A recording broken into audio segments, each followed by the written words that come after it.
e o verso número 15. Isaías, capítulo de número 30 e o verso número 15. Seja bem-vindo, todos vocês que estão acompanhando através do Instagram, do YouTube e do Facebook. Vamos ler a palavra? Pegue aí na sua Bíblia, Isaías 30, verso número 15. Diz assim: porque assim diz o Senhor Jeová, o Santo de Israel: em vos converterdes e em repousardes, estaria a vossa salvação. No sossego e na confiança estaria a vossa força, mas não a quiseste. Feche seus olhos, vamos orar. Deus eterno, nós te damos graças. Te louvamos, ó Pai, pela tua palavra e pedimos a ti que teu Espírito Santo continue ministrando ao nosso coração. Que em nome de Jesus, todo pensamento agora seja levado cativo a Cristo e que nós possamos juntos receber do Senhor nessa noite, Pai. Trabalha no nosso ser, trabalha no nosso coração, muda-nos, molda-nos segundo a sua vontade. Que teu Espírito Santo atue de maneira tremenda sobre as nossas vidas, sobre cada lar, Pai, em nome de Jesus, e que a tua paz inunde o nosso ser. É o nosso desejo, a nossa oração, em nome de Jesus. E aquele que crê e concorda, diga amém e amém, Jesus. Amém, queridos? Queridos, a palavra de Deus aqui no livro de Isaías fala de um momento em que o povo estava desesperado. E Deus deu um caminho, mostrou como eles poderiam melhorar de vida. Deus mostrou para todos eles como eles poderiam viver de uma maneira melhor. E da mesma maneira, ao longo dos anos, Deus de forma diferente, não isenta de batalhas e de lutas, porque tudo isso faz parte da construção do ser humano, como ele é, para que ele possa ser moldado, ele possa amadurecer, ele possa crescer. A questão é que o homem também, durante os anos e os séculos que se passaram, por muitas vezes se afastou de Deus. Por muitas vezes decidiu tomar direções que não eram as direções que Deus havia determinado. E essas direções culminaram muitas vezes em destruição, em fracassos, em dores, em lutas, situações que muitas vezes não precisavam ser vividas, mas o homem vivia por conta da sua decisão desastrosa, por conta de decidir mal.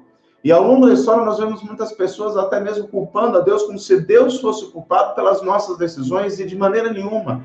Deus, na verdade, ele sempre nos mostra um caminho melhor, mas nós tomamos decisões que são nossas e somente nossas, e por conta dessas decisões vivemos o fruto de cada uma delas, porque não há como nós não vivemos as consequências dos nossos atos, não há como nós não vivemos o fruto daquilo que plantamos. A palavra de Deus diz: semeadura, ele também colherá. Logo, quando decidimos aquilo que é bom, nós também vivemos o fruto disso. No mesmo livro de Gálatas, que Paulo escreve à igreja da Galácia, Gálatas 6, o mesmo capítulo, no verso 7, fala: não se engane, Deus não se zomba. Aquilo que o homem plantar, ele também colherá. No versículo 9, diz: não nos cansemos de fazer o bem. Não nos cansemos de fazer o bem, porque ao seu tempo colheremos, se não houvermos desanimado. O que está mostrando aqui é de maneira muito clara que a lei da semeadura é uma lei que não é quebrada, nem para o bem, nem para o mal. E Deus fala com o povo ao longo dos séculos, antes de Cristo e depois de Cristo, sempre mostrando caminho, sempre mostrando a direção para que o homem possa tomar realmente. Se apresenta em João 14, verso 6, ele diz: eu sou o caminho, a verdade e a vida, ninguém vem ao Pai a não ser por mim. Ele deixa claro no Evangelho que há um caminho que ele é largo, mas que conduz à perdição. É um caminho que é estreito, mas conduz à salvação. Então o homem sempre teve escolha. Nós temos, todos os dias, escolhas. Todos os dias nós podemos tomar um caminho que nos leva para estar mais próximo de Deus, ou um caminho que nos leva mais longe dele. São caminhos que são pautados, muitas vezes, dentro dos nossos interesses, e aí é um ponto que, muitas vezes, onde nós erramos, porque nós buscamos tanto a satisfação dos nossos desejos, dos nossos interesses, que muitas vezes deixamos de procurar a vontade de Deus para a nossa vida. E a vontade de Deus, de maneira universal, é muito explícita. Deus, ele tem desejo de ter relacionamento com o homem cada vez mais próximo, e nós, filhos, deveríamos querer nos aproximar cada vez mais do nosso Pai. Eu, por exemplo, moro a uma distância muito grande dos meus pais. Eu sei que tem gente que mora muito mais longe, mas é uma distância que não me permite estar abraçando ao meu pai e à minha mãe todos os dias. E isso muitas vezes é dolorido. eu sei que estou cumprindo aquilo que Deus determinou na minha vida, mas faz falta estar perto. Então, quando eu estou lá, muitas vezes eu abro mão de visitar algum amigo, alguma pessoa que eu gosto muito lá, porque para ter todo o tempo possível junto ao meu pai e à minha mãe. E nós deveríamos ansiar por querer estar perto do Pai cada vez mais. E esses caminhos que Deus nos propõe, coloca diante de nós, nos conduzem a estar mais perto dele. Mas muitas vezes, ao longo da caminhada, a gente começa a escolher outras direções e isso acaba nos afastando. Então, nos leva a pensar, será que nós temos tido as melhores decisões ao longo da nossa vida? Você está tendo dias que você está tendo tempo para refletir em muita coisa que você fez ao longo da caminhada. Até porque você começa a olhar a sua vida hoje, nesse momento onde muitas vezes as trevas têm sido grandes em algumas situações, a pessoa começa a refletir, poxa, será que eu tomei a melhor decisão? Algumas pessoas temendo a morte começam a olhar agora para o evangelho de forma diferente, talvez dizendo, poxa, tive tanto tempo dentro de uma igreja e não me converti de verdade. Porque, na verdade, viveu uma vida convencida do evangelho, que o evangelho é bom, que o evangelho é certo, que esse caminho é o melhor, mas nunca entrou nesse caminho com os dois pés. Muito tempo esteve caminhando com um pé nesse caminho e com um pé no outro. E neste momento, que muitas vezes, por conta do medo, do desespero, começa então a repensar os passos, repensar a vida, querido. E é interessante quando o evangelho nos confronta nisso, porque o evangelho nos confronta com o sentido que nós possamos melhorar, se achegar a Deus, se aproximar dele. Eu estou batendo nessa tecla porque eu quero que você entenda, amados, que ele te ama. Deus te ama demais. Por isso que está te falando essa palavra nessa noite de maneira tão dura. Você que está acompanhando e prestando seu culto nesse momento a Deus, Deus ama a sua vida de maneira tão grande, que está te confrontando em uma área que você precisa mudar. Ah, pastor, mas você não é confrontado? Eu sou confrontado todos os dias, a todo momento. O Espírito Santo vem, confronta, bate. E, amados, como é gostoso quando somos confrontados. Porque nós percebemos que Deus não desistiu de nós e não vai desistir de nós. Isso é maravilhoso. E aqui, quando Isaías escreve, ele fala deste momento que o povo estava desesperado. A palavra do próprio Deus: em vos converterdes, em repousardes, estaria a vossa salvação. O conselho de Deus para aquele povo era um conselho de mudança. Em vos converterdes, em sossegardes, está a vossa salvação. A primeira coisa que precisamos para uma vida melhor, querida, é de uma mudança radical nas nossas ações, nas nossas reações. Passa isso também no campo dos nossos pensamentos, no campo da mente, onde travamos as maiores batalhas. Eu sempre falo isso, e você que é da Igreja Batista Chama de Araraquara já ouviu isso muitas vezes, vai continuar ouvindo. Esse campo da mente é o campo das nossas grandes batalhas, porque nós precisamos mudar. E essas três palavras no texto, elas ficam destacadas. Converter-se. A primeira palavra que é destacada, em vos converterdes, fala de conversão. Você precisa se converter, fala de uma transformação para viver realmente como uma nova criatura. Você lembra que Paulo escreveu em 2 Coríntios 5,17? Aquele que está em Cristo, nova criatura é. As coisas velhas se passaram, e eis que tudo... Porque você que já tinha abandonado outros hábitos, voltou a praticar esses hábitos. Por que você voltou ao mesmo pecado ao qual você já tinha se libertado? Por que você se rendeu novamente a algo que você já havia vencido pelo poder da fé? Então, quando Deus nos confronta a respeito disso, é muito claro, estou me colocando nisso, porque também é para mim, nós precisamos lutar para viver verdadeiramente como novas criaturas. E isso passa, querido, por essa mudança de comportamento, por essa mudança de pensamento, por essa mudança do agir e do reagir. Muitas vezes nós pensamos que essa mudança está no estereotipo, está na roupa, está na aparência, amados, mas a aparência, na verdade, ela não vai trazer nada para nós se aqui dentro não houver mudança. O nosso coração tem que ser transformado a ponto de eu começar a pensar de forma diferente. O meu ser tem que ser transformado para, da maneira que, de repente, quando eu for confrontado em alguma situação, eu não agir da maneira que eu agia antes. Tem pessoa que eu não levo o desaforo para casa. Eu sou cristão, mas eu não tenho sangue de barata. Querido, nós temos o sangue de Cristo. Cristo, ele nos ensinou o quê? Quando a gente bate uma face, você dá a outra. Houve momentos que Jesus foi acusado injustamente, ele ficou calado. Ele não fez justiça por ele mesmo. Querido, entenda, Deus é a nossa justiça. Você não precisa se levantar. Quantas vezes eu fico sabendo de pessoas que falam coisas ao meu respeito e falam coisas acerca da minha família. Nós nos calamos, nós oramos, nós colocamos isso aos pés do Senhor. E Deus sempre age com justiça. Deus sempre... Você não precisa fazer da internet um divã de psicanalista para você jogar o seu lixo de pensamentos em palavras do que você pensa. Se você tem um pensamento que não edifica, não compartilhe. A palavra de Deus fala em Provérbios, até o tolo, quando se cala, é tido por sábio. Fique quieto quando aquilo que você vai falar não edifica, não contribui para nada, fica quieto. Fala aos pés do Senhor, que é o único que pode trazer mudança. Marta e Maria, elas não reclamaram para ninguém a respeito da morte de Lázaro, elas foram falar direto com o Senhor quando ele chegou. Não tinha ninguém naquele lugar que poderia resolver a situação. O único que poderia fazer algo ali era Jesus, e elas chegam e falam para ele, e ainda não entendiam qual o propósito que Deus tinha em tudo isso. E Jesus traz Lázaro de volta, porque Jesus fez justiça na vida daquelas duas irmãs. Não era o momento de Lázaro, era para que a glória de Deus se manifestasse. O que eu quero dizer, eu quero que você entenda, queridos, que o tempo de Deus na sua vida é um tempo que vai acontecer, pode ter uma eminente aparência de morte, pode estar sepultado há 4 dias. A palavra de Deus é liberada e basta uma palavra de Deus para que os sonhos sejam ressuscitados, os projetos voltem à existência e o milagre aconteça. A grande questão é que nós precisamos lutar, e isso demanda esforço para viver de verdade uma nova vida. A conversão, querido, ela não acontece no estalar de dedo, nós temos que lutar contra a nossa carne, nós temos que lutar contra a nossa vontade, nós temos que lutar contra quem somos, ou melhor, quem nós éramos como velho homem. Houve uma frase que eu disse uma vez, que foi uma frase reproduzida por conta de um artigo, que aquele artigo dizia assim: eu pensei que o velho homem estava morto, mas eu tive que dar uma pá na cabeça dele porque ele estava querendo ali ressuscitar das águas. E é verdade, nós lutamos contra o velho homem todos os dias.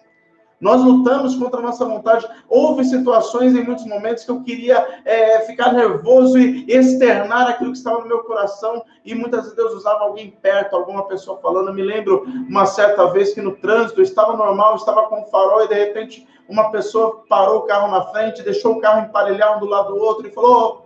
Falou um palavrão, né? O que você está fazendo com esse farol? Calma, eu respirei fundo e fiquei calado. Ah, mas não é fácil. Nós temos que nos matar, muitas vezes, entenda isso que eu estou dizendo, nos matar no que diz respeito à vontade, nos matar como homens naturais para viver o sobrenatural de Deus. Você só vai viver o sobrenatural de Deus quando você matar o seu ego, matar o seu eu, matar a vaidade que ainda está no seu coração, matar o seu senso de justiça que parece tão bonito aos seus olhos, mas é muito diferente da justiça de Deus. Porque muitas vezes nós julgamos segundo a nossa justiça. E a nossa justiça é falha, porque ela é humana, ela é limitada, ela enxerga até a ponta do nariz, mas não enxerga aquilo que Deus vê, que é muito distante daquilo que nós vemos. E a nossa justiça, ela é tão falha que nos impede muitas vezes de perdoar, porque muitas vezes nós não perdoamos, mas acusamos o nosso irmão que errou sim, mas um erro tão semelhante aos nossos erros, às nossas falhas. E Jesus, ele vem ensinando este evangelho que fala a respeito da conversão. E aqui Isaías escreve as palavras do próprio Deus: em vos converter, vocês precisam se converter. E ele continua dizendo, e em sossegardes. Esse sossegardes fala da busca de um alívio, de um refrigério que só Deus pode dar. Tem pessoas que têm procurado um refrigério, um sossego no álcool, na droga, em mantras, em tantas outras coisas. Mas, querido, este alívio que o homem procura, só Deus pode dar. Jesus disse: vinde a mim, vós que estáis cansados, oprimidos, sobrecarregados, venham. Ele fala a respeito desse jugo que ele pode dar, ele quer trocar com você, um jugo que não é pesado, mas um jugo que é suave. Ele quer derramar sobre a sua vida essa mansidão que vem dele. Esse sossego nós precisamos procurar em Deus.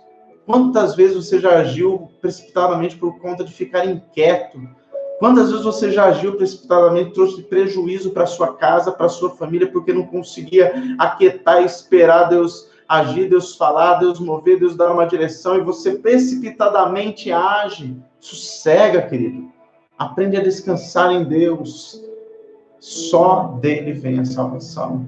Isaías disse: se converteres, sossegares, vocês encontrariam salvação no Senhor. Querido, somente o Senhor pode trazer salvação para todos nós. Lá em João, capítulo 10, ele diz que o diabo veio tão somente para roubar, matar e destruir. Mas ele disse: eu vim para que tenham vida, e a tenham em abundância. O texto continua dizendo: na tranquilidade e na confiança será a vossa força. Querido, a instabilidade não permite que haja frutos. A inconstância não permite que você viva resultados que durem. A inconstância te leva, muitas vezes, a não viver o melhor de Deus na sua vida. Pensa bem, quantas vezes você começou alguma coisa e parou no meio? Quantos cursos você se matriculou, foi nas primeiras aulas e não apareceu mais? Quantos compromissos você assumiu na igreja na hora de um apelo e desistiu na primeira lombada? Não falo nem na primeira dificuldade, na primeira lombada. Você parou no meio do caminho? Quantas vezes você viu uma oportunidade para você trabalhar, empreender algo, começar algo, e de repente na primeira flutuação de mercado você abandonou aquele projeto? Nós temos o desafio a aprender a ser constantes. Temos este desafio de aprender a sermos perseverantes.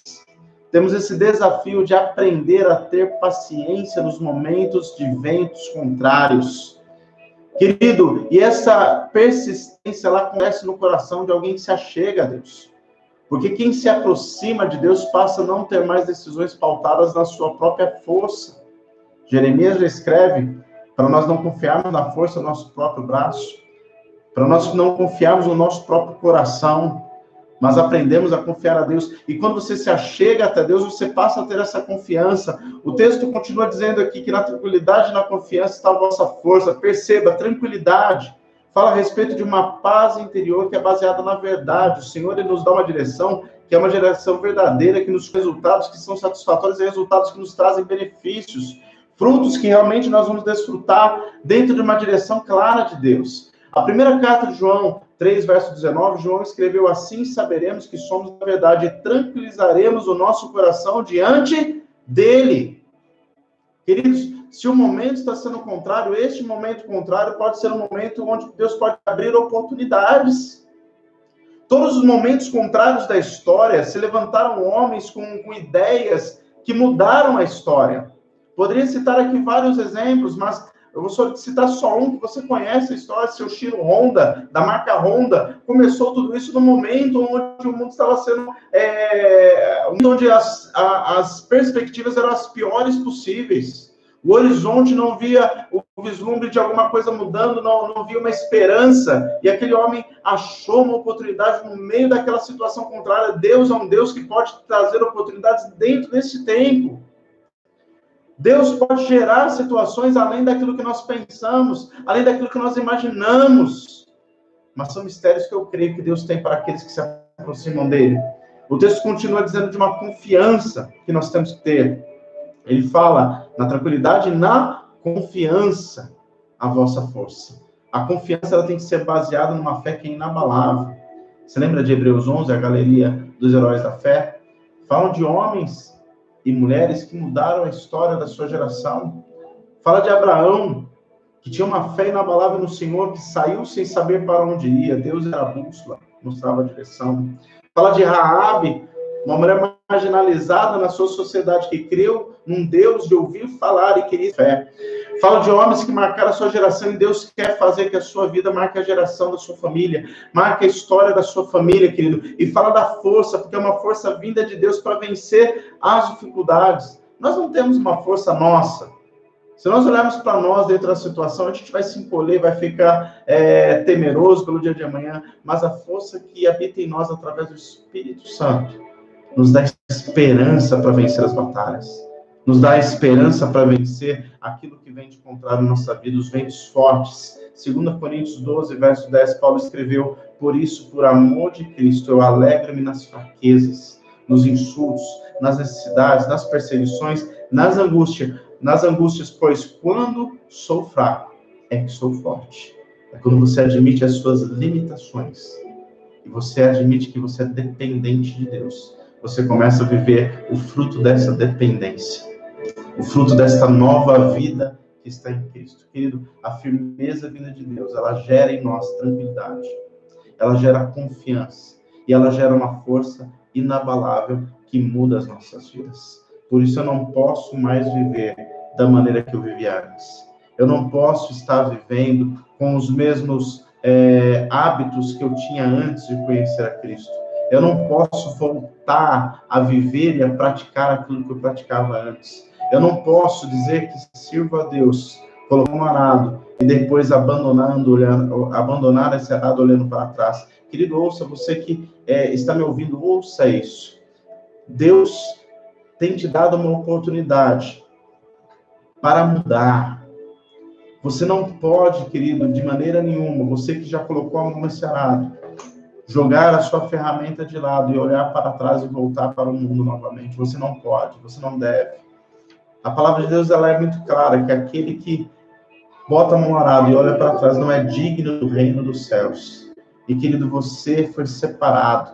Deus tem propósito na sua vida. Deus tem propósito na sua família. A obra que ele começou, como ele diz, ele a completará até o dia de Cristo Jesus. Você tem que seguir em frente, você tem que continuar em frente. Pastor, mas este tempo é um tempo onde eu estou em casa. Comece na sua casa, comece na sua família.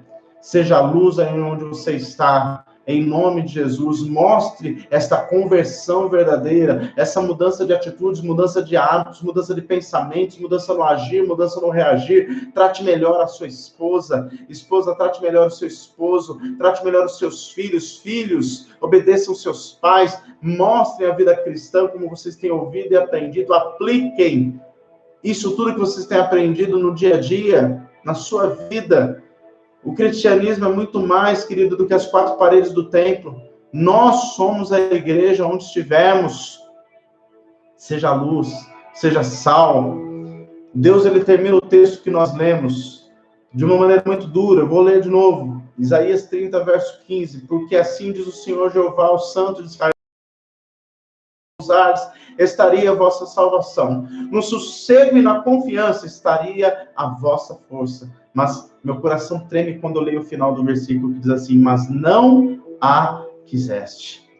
Aquele povo ouviu, mas aquele povo recusou a direção de Deus. Queridos, em nome de Jesus, não recuse aquilo que Deus tem te apresentado. Você está aí hoje, filho, sabe quanto tempo tua mãe ficou de joelho orando por você? Sabe quanto tempo sua mãe orou pela sua vida? As orações dela estão diante do trono. Ela pode nem mais estar aqui próxima de você. O Senhor pode até ter recolhido ela já. Mas as orações dela ainda estão diante do Senhor. E essas orações valem pela sua vida. Sabe quanto tempo seus pais dedicaram jejum, clamaram para que você hoje estivesse nos caminhos de Deus? Não abandone este caminho. Sabe quanto tempo seus líderes oraram por você, clamaram para a sua vida nas madrugadas, para que você estivesse firme com Deus? Querido, não faça destas vidas que investiram na sua vida em oração, em tempo, em aconselhamento, serem tempos que foram jogados ao vento, mas façam dessa dedicação, dessas orações, motivos de honra. Diga para você mesmo: eu vou ficar firme nesse caminho, eu vou mudar para honrar cada uma dessas vidas que acreditou em mim quando eu mesmo não acreditava. Faça dessas orações motivação para você pregar o nome de Cristo para os seus e para aqueles que você conhece. Viva este evangelho que você tem ouvido de maneira verdadeira. Você, marido, assuma o papel de sacerdote na sua casa.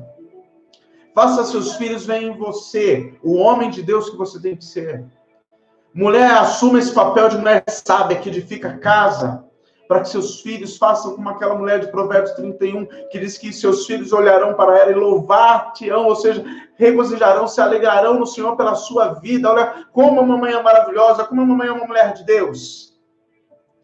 Aquele irmão do filho pródigo que estava preocupado com o cabrito, estava preocupado em oferecer um churrasco para os amigos e não tinha entendido ainda que ele era também herdeiro de uma herança, porque você, filho, como você, papai, você, mamãe, é herdeiro e co-herdeiro com Cristo Jesus.